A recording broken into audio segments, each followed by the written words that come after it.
Namaste, cognoscenti. How you feeling out there? Aumrie in Los Angeles. Welcome to this tea ceremony. A pleasure to be here with you. Listen, this is where we're going to let go of some stress. We're going to let go of some emotional imbalance, all the anger, all the bitterness that you've been holding on to. This is an opportunity where you can choose to release it. You can choose to let it go. The socio-emotional data is clear. To grip on, to cling on to your anger, to your hate, that's easy. Our minds do it like Velcro. But to choose another way, to choose a more skillful response, to choose forgiveness and compassion, that takes some effort. And so we're going to do this tea ceremony, bring ourselves back into balance. We're going to talk some art, and we're going to have a good time. We're going to have some chill vibes. We're going to bring some balance back into our lives, which is needed, right? Because we're getting ready to go back into a busy work week, and we're going to get caught up in the same cycles that we've been caught up with all along. But if just for a moment we could take a moment to step back and find some balance, we may be able to find a more skillful path forward. So thanks for joining me for this tea ceremony. I'm glad to be here with you for a little excitement. Ladies and gentlemen, from around the world, welcome to the Aumrie Tea Ceremony. Prepare yourself. This tea ceremony is scheduled for 5 rounds of unmitigated relaxation. Enjoy yourself.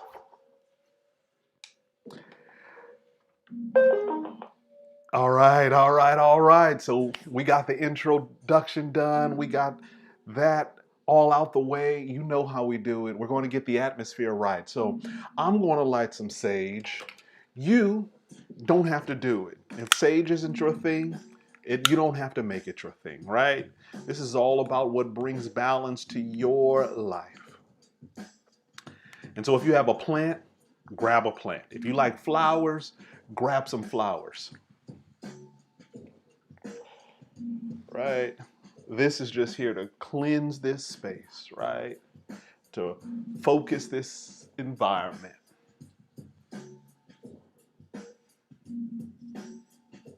I'm gonna place it right there. We have some Palo Santo wood, which we will use halfway through. Halfway, we're gonna light the Palo Santo wood, double down, right? So we got the mood right, we got the atmosphere right, we got the energy right here, right? So we're in a good space as we prepare our tea ceremony. The next step is to cleanse. We have to find a way to cleanse. So we do that with Timoku, tea towel, right? And so each of the items that you're going to use for at the start of the tea ceremony, you have to cleanse it, right? You have to bring it into focus. Got to wipe away all that dirt and gunk and grind and all of the blocks and all of the unforgiveness. You got to let it go, right?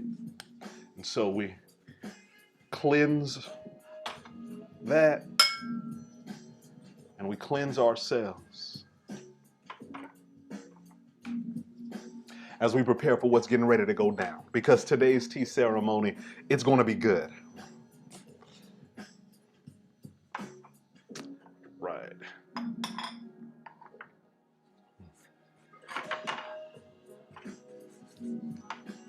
Okay.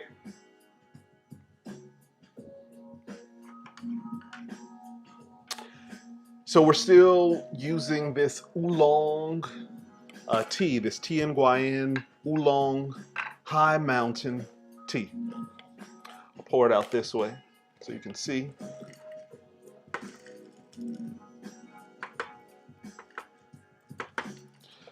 So here we use loose leaf tea. And so this doesn't come in a bag, it doesn't come in the pouch that you're used to seeing. You don't dunk it in your little mug. No, no. This is different. This is a tea ceremony. This is more refined. This is a little more cultured, right? Sometimes you just have to elevate your game, right? It's nothing wrong with dumping a tea bag into a teacup. That's okay. But if you want a more sophisticated path, if you want a more cultured path, this is what you got to do, right? And so here are the leaves. They're rolled up. This is the oolong tea, all nicely rolled. Nice. So we're going to let this sit for a moment. Let this breathe for a little bit, like taking a good breath in. Next thing we're going to do, we're going to heat up our vessels. So today, using the teapot. And so this teapot, it has a built-in strainer. You can kind of see it there. It gets most of the larger leaves out, right? But it doesn't filter out the smaller particles. Now, we don't have to fill this all the way up because we're simply warming up our pot. So this is what you have to do at the start of every tea ceremony. You gotta cleanse it, then you gotta warm it up. I'm gonna pour some of it into this cup. Let this warm up as well. And so I selected a different cup this time than the one I used previously. I got this from an artist, a potter, ceramist, up over in the Ukraine, right? Look at that. It's like pretty cool, right? Good little glazing on it, nice design, muted, kind of industrial looking color pattern. Really enjoy it. So I'm excited to be able to try out this teacup now. All right. All right. So let's do our little checklist. We got our mood right. We got our atmosphere right. We're good. It's a calming, chilling place. We cleansed our vessels. We poured our tea. We got our energy right. We got our minds right. I think we're ready to begin this session. I think we're ready. I think we're ready. All right. So you pour out the water that's in here that's been warming up the vessel. You see that smoke kind of wafting, right? This is our waste pot. It's all the water that we discard during our practice. Okay.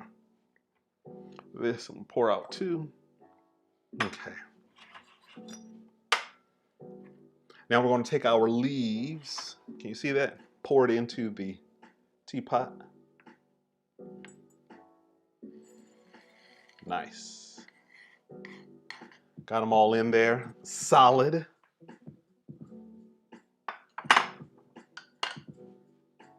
Okay.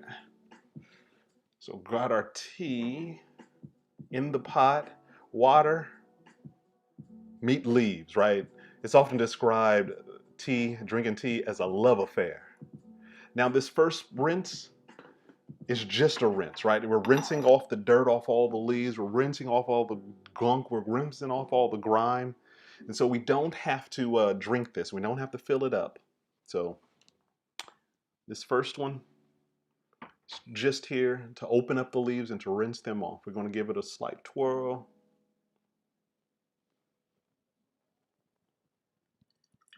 And pour it out. We don't want to let them leaves soak in there too long because that's going to get rid of a lot of the flavor. And that's really not the intention of it. So we push them down. That's smelling good. That's smelling delicious right there. All right, I think we're ready. First round. So the first round, you fill it all the way up.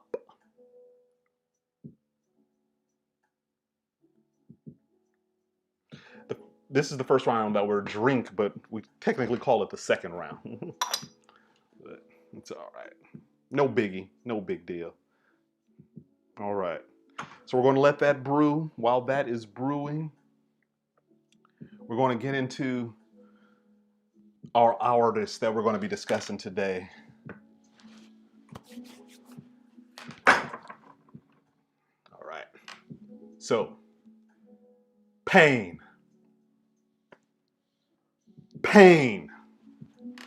Ganesh Pyne is our artist we're going to be discussing today. So let me pull this up, make it a little larger.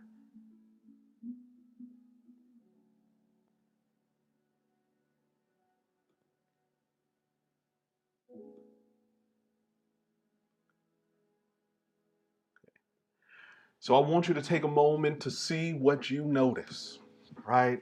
Just take a deep breath in, inhale. See what you notice. What colors? Some blues, some yellows, some rust, some browns. What objects do you notice? And this is before whether you go like, oh, I don't like it, or I do like it, whatever. That's your personal belief, right? That's cool. Whatever you want, whatever you believe, that's chill, that's good. But just for a moment, stabilize your attention on this painting. And see, what do you notice? Like really, as you allow your attention to set on it. You see a face, you see a knife, see what could be an axe, you see what could be a branch, right? You see what appears to be tears coming down from the face. Right, this is powerful imagery right here. And so we've noticed the colors, we've noticed the placement, right? The mask is kind of, the face is kind of looking at the knife, which is just above what could be an axe or something that's covered, right? Something that's shielded, something that's sheathed. It's important imagery right there. And so now ask yourself, does this appeal to you? Right, this is now the time where, now that we've taken in the color, now that we've taken in the placement, now that we've taken in what objects we notice, does this appeal to you? Could you see this hanging in your house somewhere? Maybe yes, maybe no. It's okay. If you could see it in your house, where would it fit? A hallway, a living room, a closet? Is it scary? Because I know a lot of you can say, this is scary. This looks fierce. This looks frightening. And very well it could be. Totally get it. Totally reasonable. This is the artwork of Ganesh Pyne. We're going to get into his work today. But first, it's time for our first pour.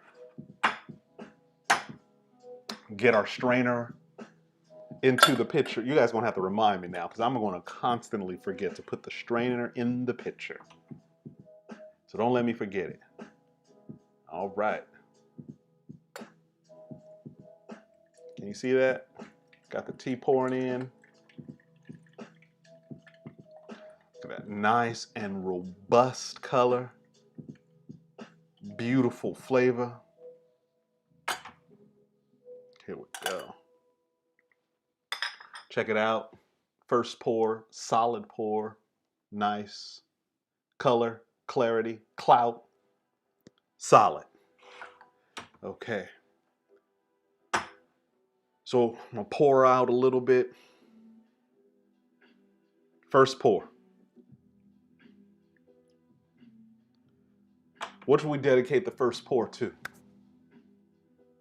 I know. Our dreams.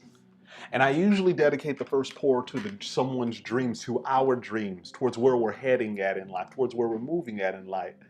Because sometimes we put our dreams on the back burner. We pretend like they don't matter. We pretend like they don't exist. And we just allow them to wither and decay. So this is why you have to refocus your mind on your dreams over and over and over again, because it's so easy to forget that they exist. And so this first pour, this first cup, this tea is dedicated to the dreams that remain in your heart. Namaste.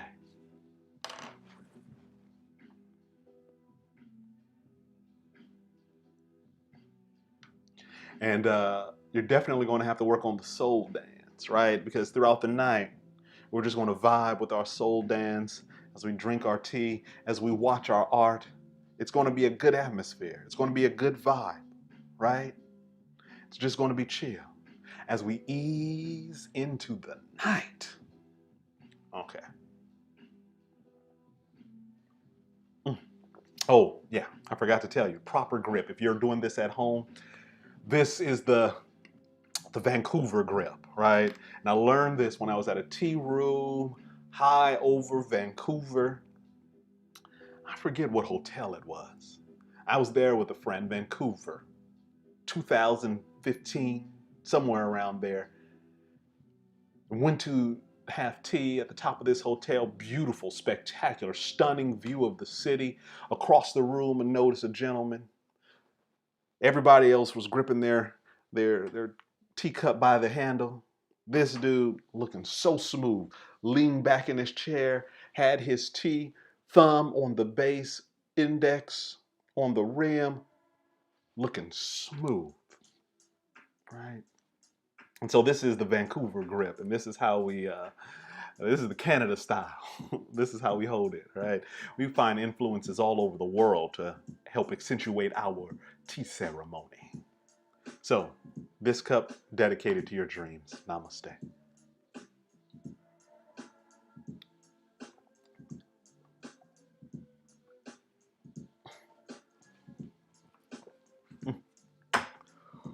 Woo! That was nice. That was solid. That was smooth. That was elegant, right? Sometimes it's nice to just have a sense of elegance in your life because, man, you can get caught up in who you are and what you don't have that you forget that you can have a sense of elegance in life. All right. So, the work of Ganesh Pyne. So I noticed this one on the Christie's website. Christie's is a big international auction house. I believe it's the second oldest in existence after Sotheby's. And so Ganesh Pyne, he lived, born 1937, died 2013. This work of art is called Relics, and it is going to be going up for auction pretty soon at Christie's, lot 402, and its expected range is $80,000 to $120,000. $80,000 to $120,000. Now, some of you may be looking at this painting and go, that's not worth it.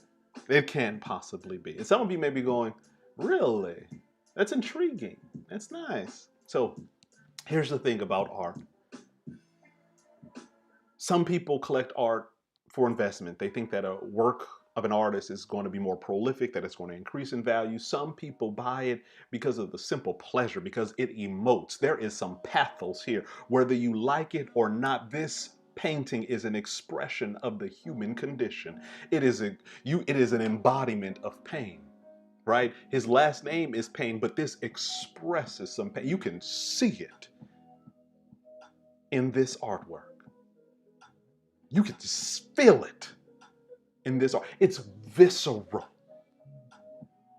It is here. You can tell that it is here. And just for a moment, can you just take a moment to notice it, to savor it, to sip it in? Ganesh Pyne.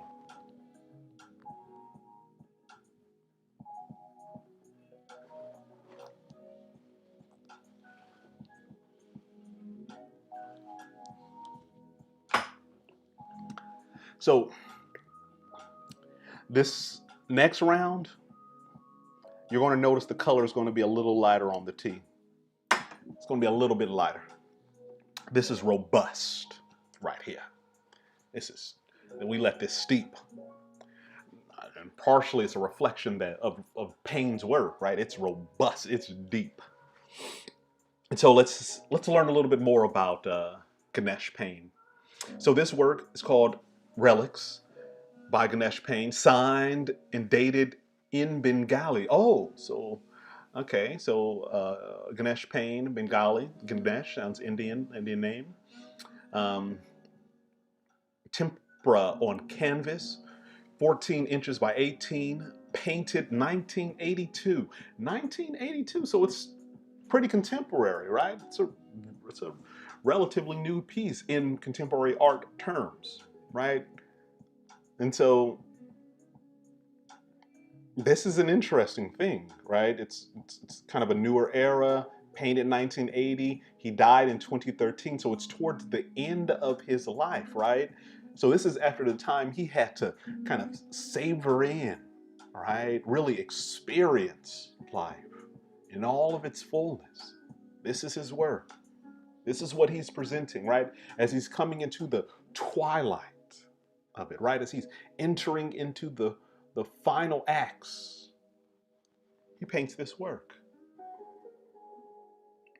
And so important to every painting is the provenance. And sometimes this is more important than even the painting itself, is its history, is its legacy of ownership, is the story of how this painting arrived in this space. Sometimes we forget that it's not just about where we arrive at in life, but the tale of how we get there, how we find ourselves there. Now that is the real story.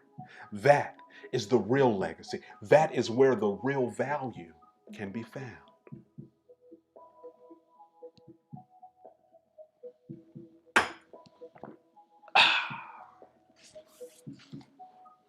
So, okay. Let's see what they have to say about Payne's work.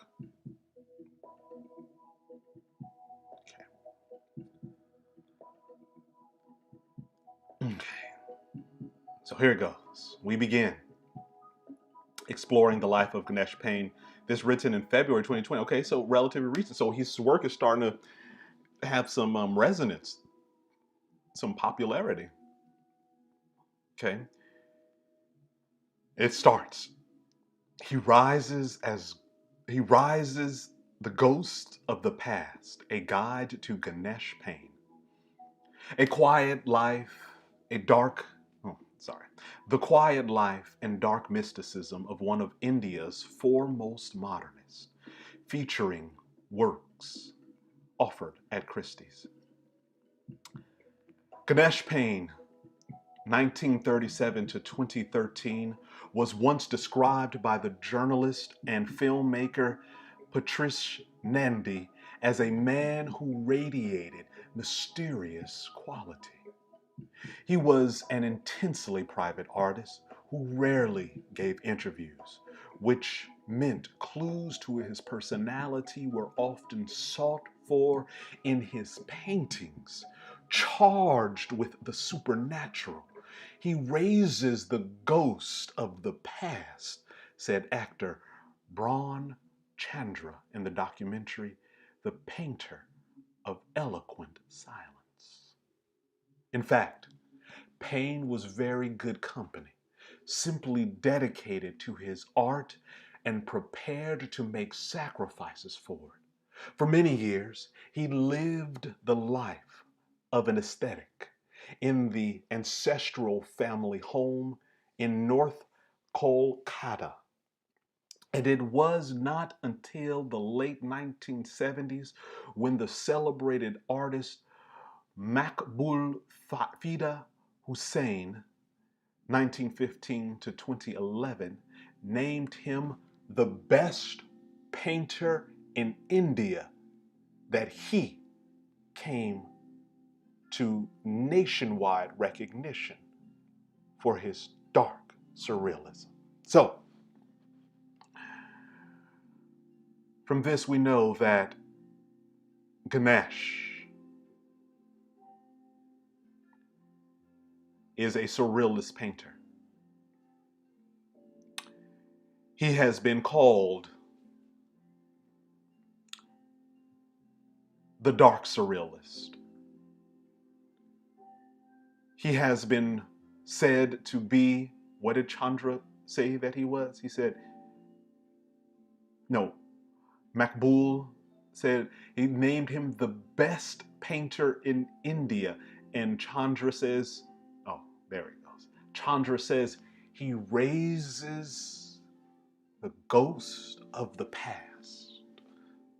Now, this work is haunting, right? This work is mysterious. This work is infused with that deep quality of tragedy, of suffering, of the passing. And it says, on March 18th, paintings by the celebrated artist are offered on sale in New York in a single owner auction. So these are some of the other works that are going to be offered by Payne. The Animal, 1972. Look at that. It says, Payne was obsessed with the dark world. Payne, born in Calcutta in 1937 during tumultuous years preceding Indian independence and partition, aged 9, he was profoundly affected by widespread killings in the city during the direct action day riots of 1946. Can you imagine that? That helps give context to Payne's work, right? In your foremost years, if all around you you see chaos and confusion and death, if you see uprising, if you see all that during your formative years, it helps influence how you see the world. It helps understand why death may be such a theme, why tragedy may be such a theme in Payne's work. It says, at one point, the family were forced to seek shelter in a hospital where Payne witnessed cartloads of bodies being brought into the mortuary. I was shaken by the sight, he recalled. Since then, I have been obsessed with the dark world. we stop, we pause right here and turn our attention to the tea. Because we need it after hearing this.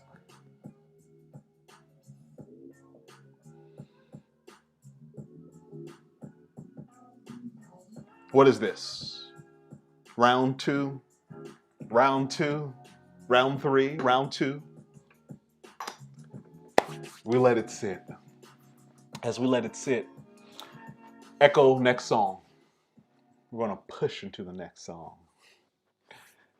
Mainly because we need a lower beat per minute as we take a deep dive. We'll rock with it. We'll vibe with it. And so it says, at one point, the family were forced to seek shelter in a hospital where Payne witnessed cartloads of bodies being brought into the mortuary. I was shaken by the sight, he recalled. Since then, I have been obsessed with the dark world. Can you imagine that, being 9 years old, having to flee your home, having to take shelter, seek shelter in a hospital, and in the hospital, of all the killings all around you, all the uprisings all around you, you see bodies upon bodies being piled up. Imagine how that would shake you. Imagine how that will shape you. Imagine how that will alter your understanding of life, how that will help you see the pathos of life. Can you see that? Do you notice that in his work right here? Can you see that? Right here? Right here? Do you see 9-year-old Ganesh fleeing his home in this painting? Do you feel his family having to leave their home and seek shelter in a hospital in this painting? Can you feel the fear through this painting? Can you feel the distress in this painting? We'll pause to pour the tea. Get the strainer. Got the tea.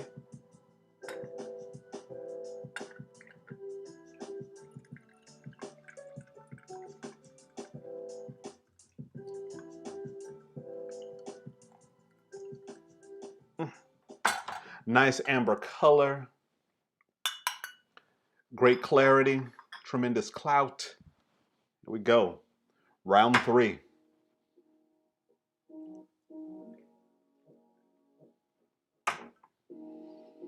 And so we're taking this deeper dive into the work of Ganesh Pyne, exploring his pathos. What we've learned is he grew up around the time of independence of India and its partitioning. This is where Bangladesh and Pakistan were broken off into separate countries from India, the British Raj rule. It's very interesting. And so we know from his biographies that it says he was shaken to the core and having to flee from his home and having to take shelter in a hospital and seeing bodies piled up. And you can see 70 years later, when was it? 40, 50, 60, 70, 80, 40 years later, you can still see how his worldview was shaped and rooted and altered in the pain. You can still see the tears from 9-year-old Ganesh in the face of this. Can you still feel his fear? Right? Can you still sense the tragedy? 9-year-old Ganesh. Right? Do you get that sense? You may or you may not, but I can tell you, there's some sadness here. I can tell you, there is some sadness here.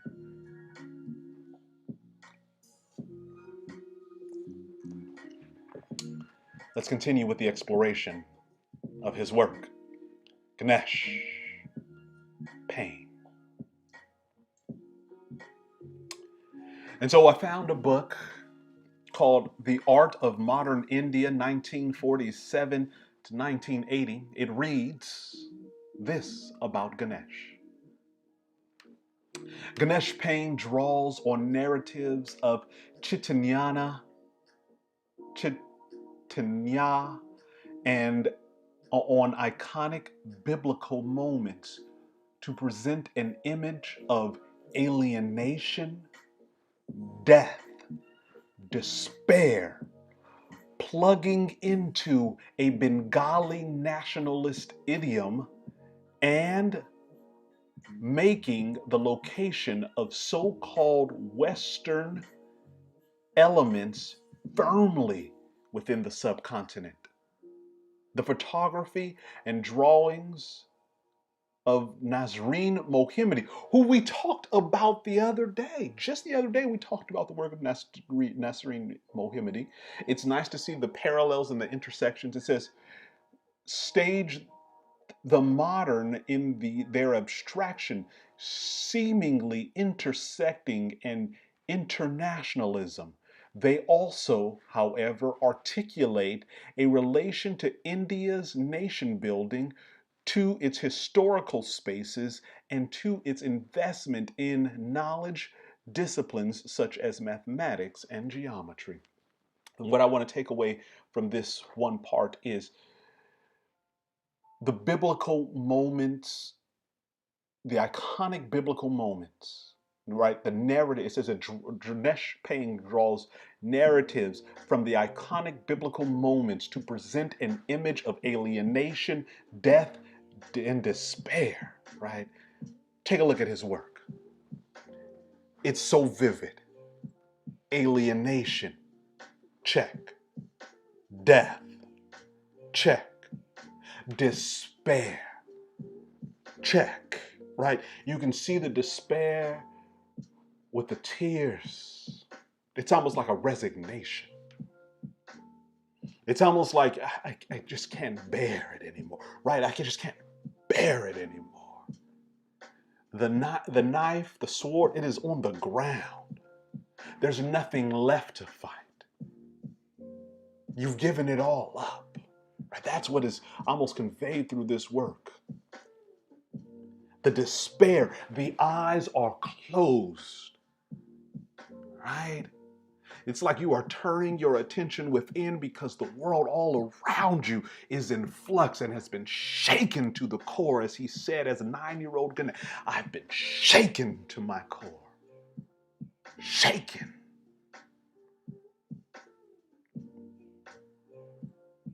The despair. Ganesh Pyne.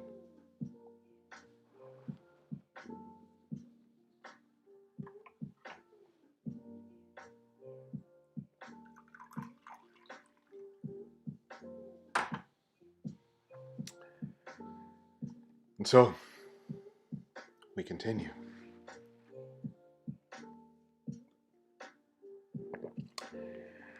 We continue by taking a look at some of the popular sentiment of Ganesh by browsing Twitter, his hashtag on Twitter.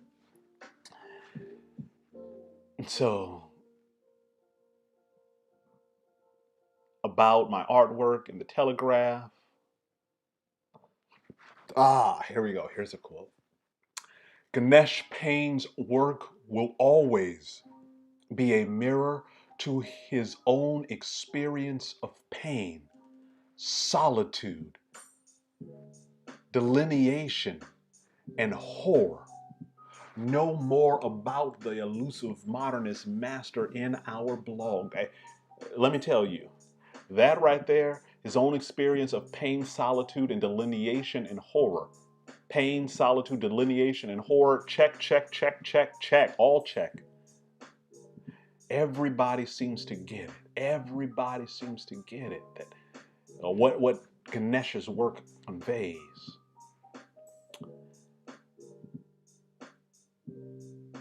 Remembering Ganesh Pyne, Fly in the Flower, the amazing Ganesh Pyne just passed away. Rest in peace, Ganesh Pyne. On this day, Ganesh Pyne.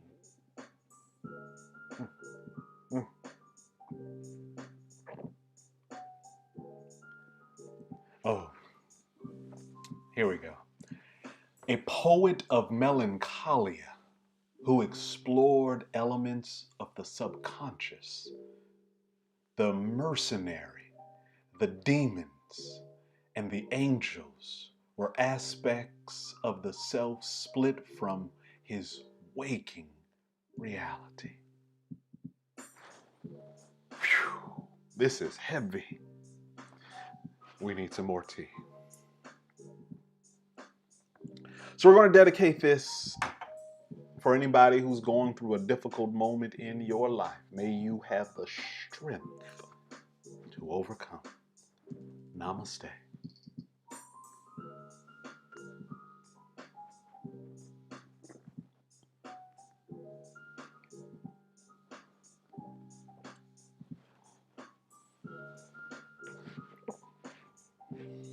All right.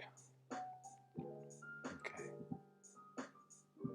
Artists of our generation painted for the love of art. I feel one should have an unwavering affair with one's creativity. Otherwise, you are swept away by the tide.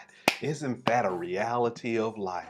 That if you are not authentic and rooted in being genuine and real to yourself, you are just swept along. You are just carried along in life. You can tell Ganesh's work was rooted in something deeper, and something more meaningful, and something so real and so vivid. It conveys so much emotion. Where it's not just a work, where it is literally emotions placed upon a canvas, a soul laid bare.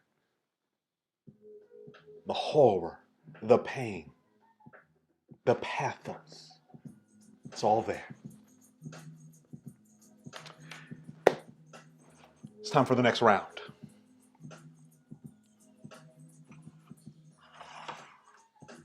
What is this, round number 4? Round number 4, are you sticking with me? Are you still holding strong?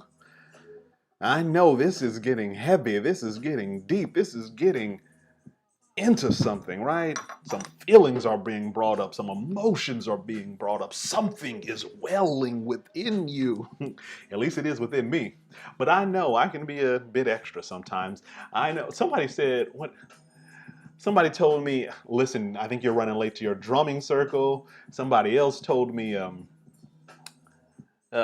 are so eccentric, right?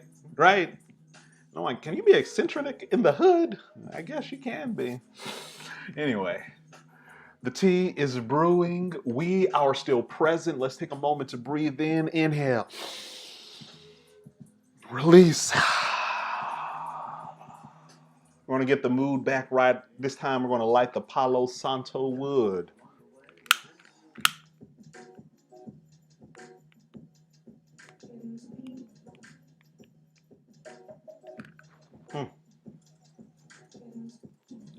Cleanse this space. Keeping our atmosphere right, our mood right, our vibe right. Nice. Okay. What is this? What round is this? Round 4? Round 4, everyone? So as you can see, the color is a little lighter. The flavor a little less robust. But the cloud, still strong, and the clarity, magnificent. Feast your eyes.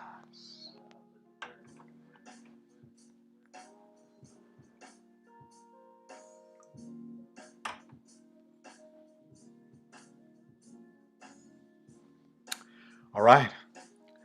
Continue our exploration of the work of Ganesh Pyne, the dark surrealist, as he's been called, the person who had to flee his home during the partitioning and the independence of India, who had to flee to seek shelter with his family in a hospital and saw the bodies piling up, who paints the despair that's often experienced in life. The work of Ganesh Pyne. We continue. So it reads, Ganesh Pyne is rare.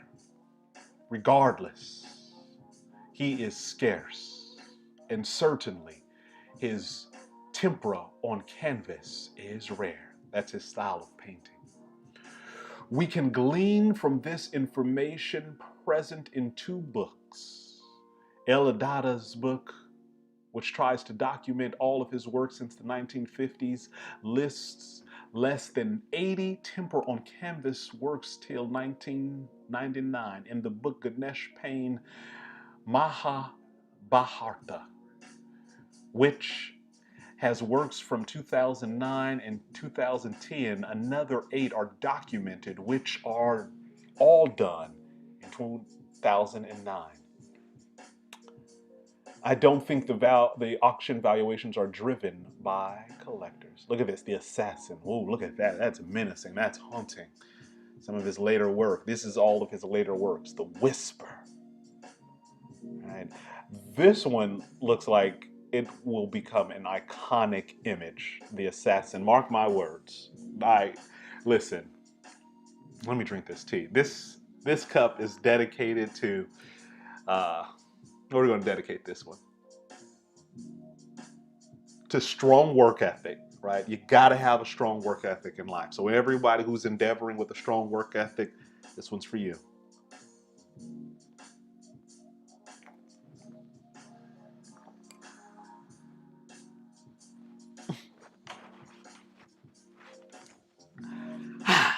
Okay.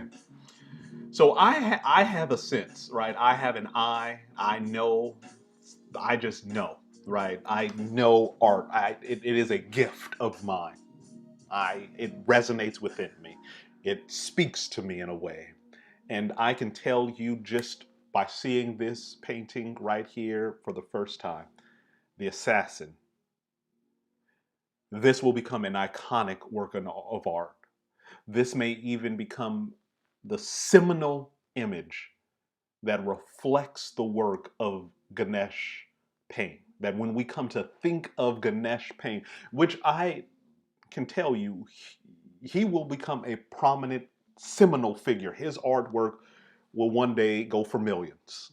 It simply will. You can tell the resonance that's there, the beauty, the haunting tragedy, the nature of his work. It is there. It is profound. It is real. This image will come to define the work of Ganesh Pyne, the assassin. It is riveting. It is captivating. It is profound. And just me laying my eyes upon it, it's almost like I'm transfixed by it. Oh, you can feel so much just looking at this work. The Whisper. Equally, look at those eyes. They're almost like moons just looking. There's a skeleton that's with wings. This work, there is something about it that's just searing, that's gripping. Take a moment to soak these two images in. I'm going to pour a new cup. Take a moment to just take in the works of the dark surrealist, of Ganesh Pyne, the assassin, and the Whisper. Take it in.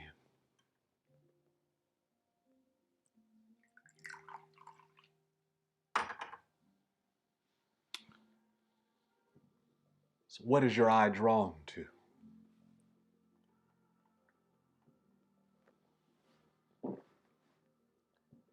I just see how he is hunched over, right? This man is, the assassin is hunched over.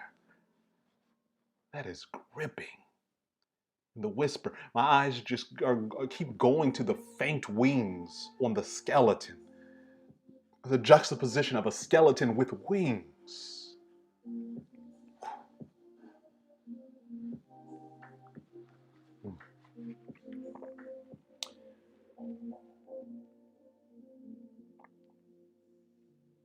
It says, however, with the Indian sensibility may be a bit different. Here we do not take art for what it is. We associate art with vastu, karma, and other related factors. In the end, everyone has their own preference. Payne is a superb artist, and his works are limited. It hardly matters whether the work is an early period or late period work to collectors' interest in addition to style and theme of importance. Disclaimer, I do own one of the works pictured above. You are one lucky person. Who is this? Who wrote this? Um, Princeps, luxury art design.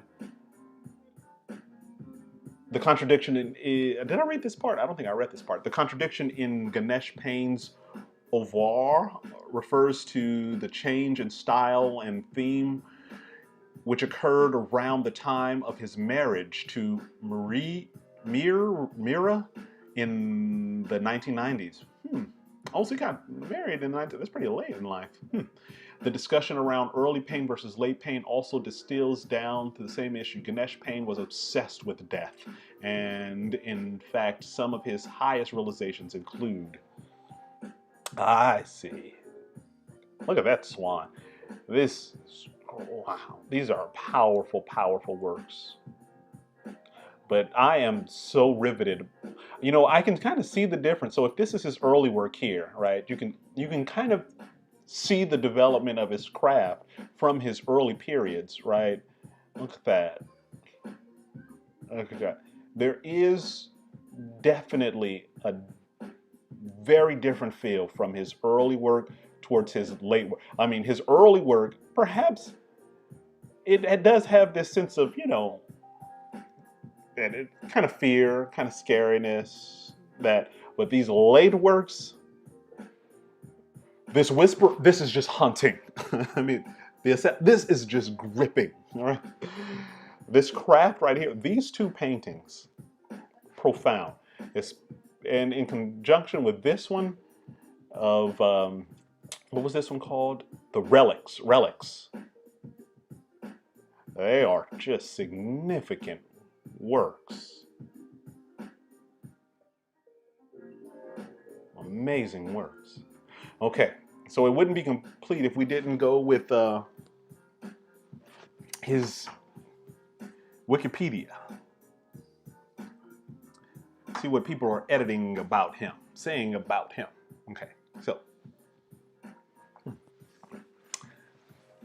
Ganesh Pyne was an Indian painter and draughtsman born in Kolkata, West Bengal. Payne is one of the most notable contemporary artists in the Bengal school of art who had also developed his own style of poetic surrealism, fantasy and dark imagery around themes of Bengali folklore and mythology.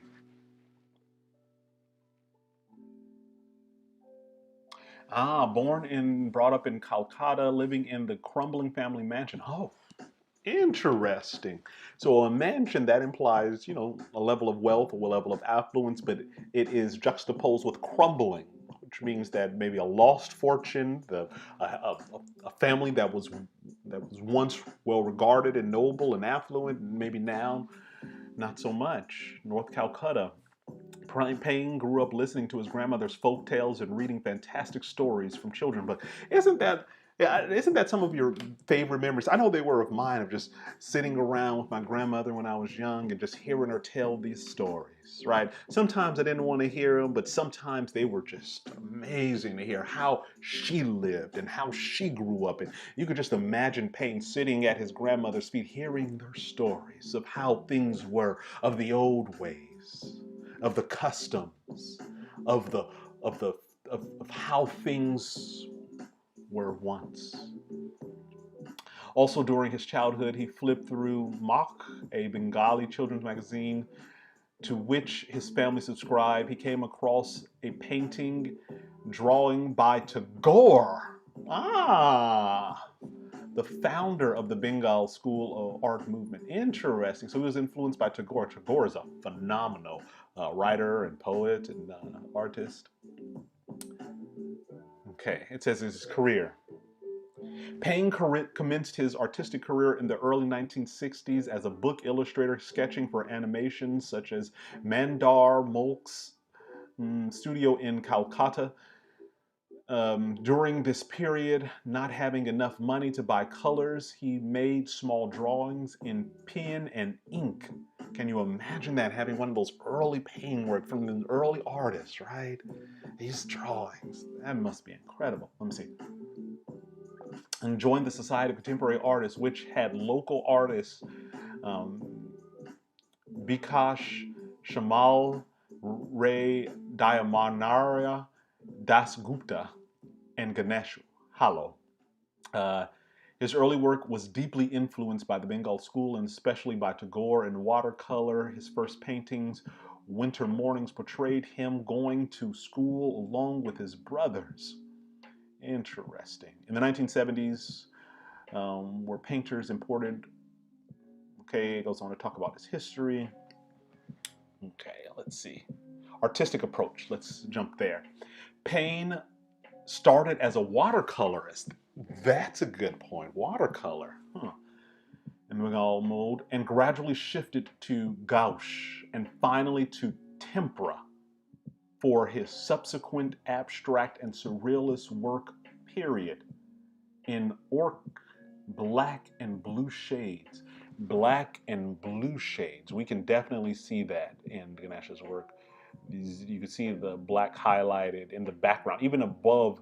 Like you can see, it's almost like the golden, the brown, the rust is resting upon the black colors there. And so,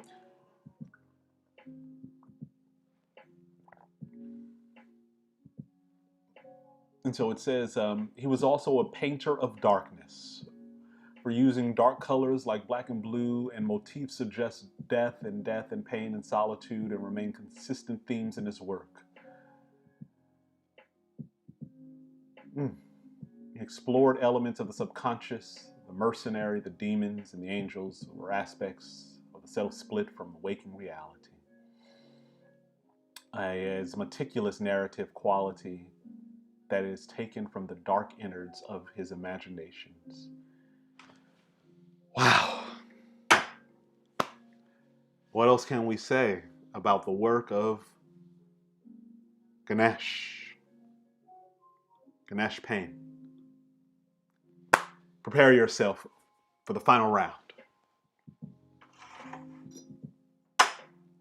The leaves, they are spent. They have given their all.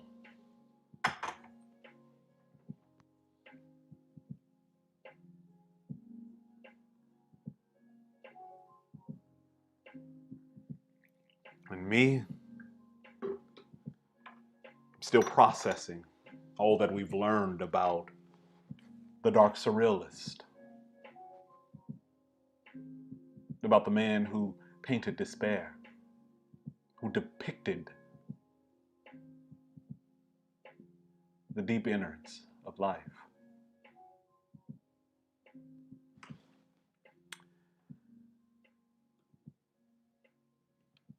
Contemporary art practice in Kashmir, we end with how his work influenced another.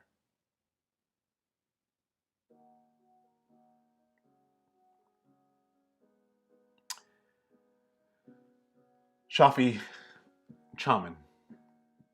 Shafi Chaman is the youngest of the third generation of Kashmiri artists who never left Valley.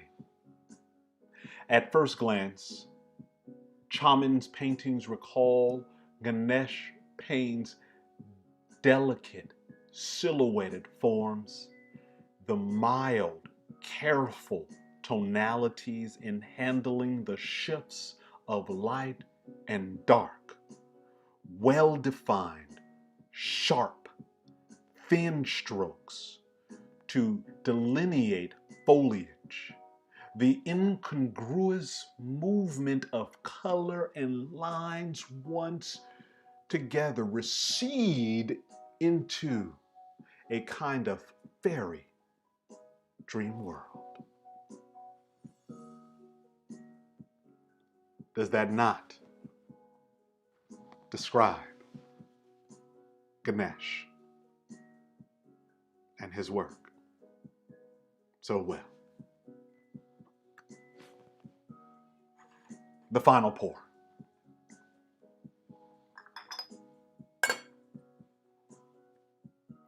The final round.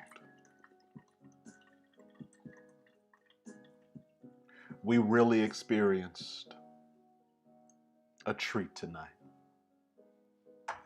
We really had quite the time.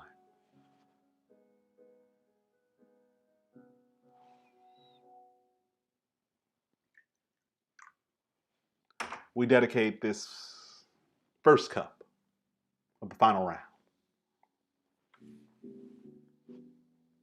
to the artwork and to the legacy of Ganesh Pyne, for all of his experience and for his lasting influence, which says, Payne's delicate silhouetted forms, the mild, careful tonalities, in handling shifts of light and dark, well-defined, sharp, thin strokes to delineate foliage, the incongruous movement of color and line once together recede into a kind of fairy dream world.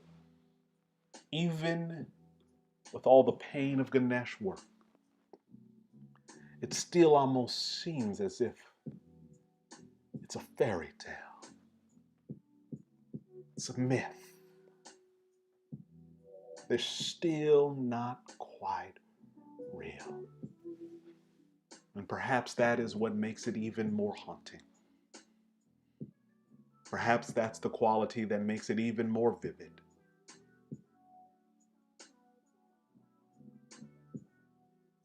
Is that aspect of it not being real, but being the embodiment of our fears, the embodiment of our doubts, a true expression through his work of the difficulty, suffering taking place within our hearts. Namaste, Ganesh Pyne.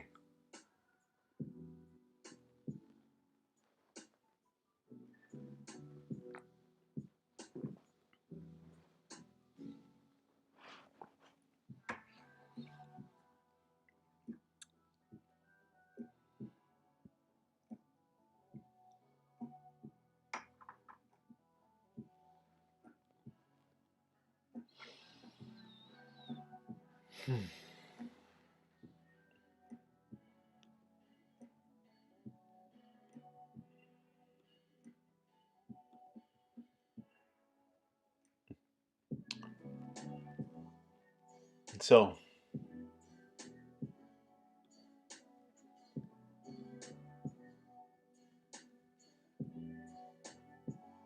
we take a look at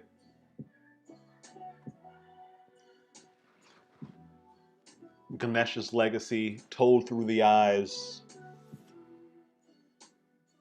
of another artist, beyond the telling, Chaman.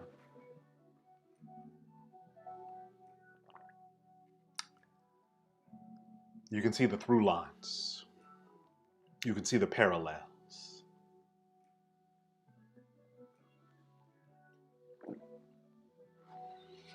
You can see the fantasy, but you could also see the pain.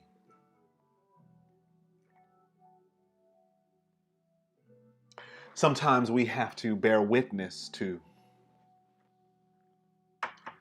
the difficulties, the rough places in life, because they are a part of life. It is a quality of life. And so for our final pour of the night, of our tea ceremony tonight,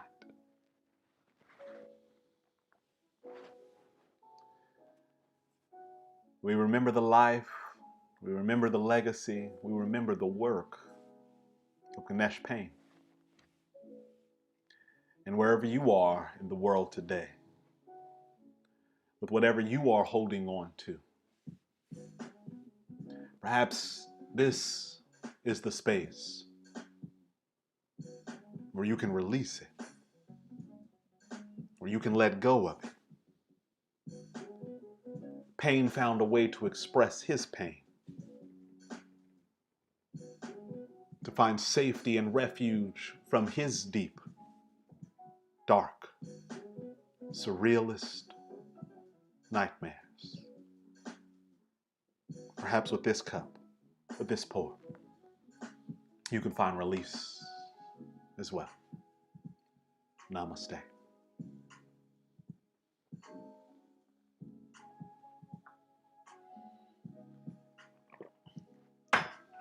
Well, cognoscenti, it's been a pleasure to sit with you in this tea ceremony, to come together as a community, to find ourselves bearing witness to the great work of a great artist, to share this moment. So I invite you to do our final act, and that is the soul dance, as we prepare for our goodbye for the night. It's been wonderful to sit with you.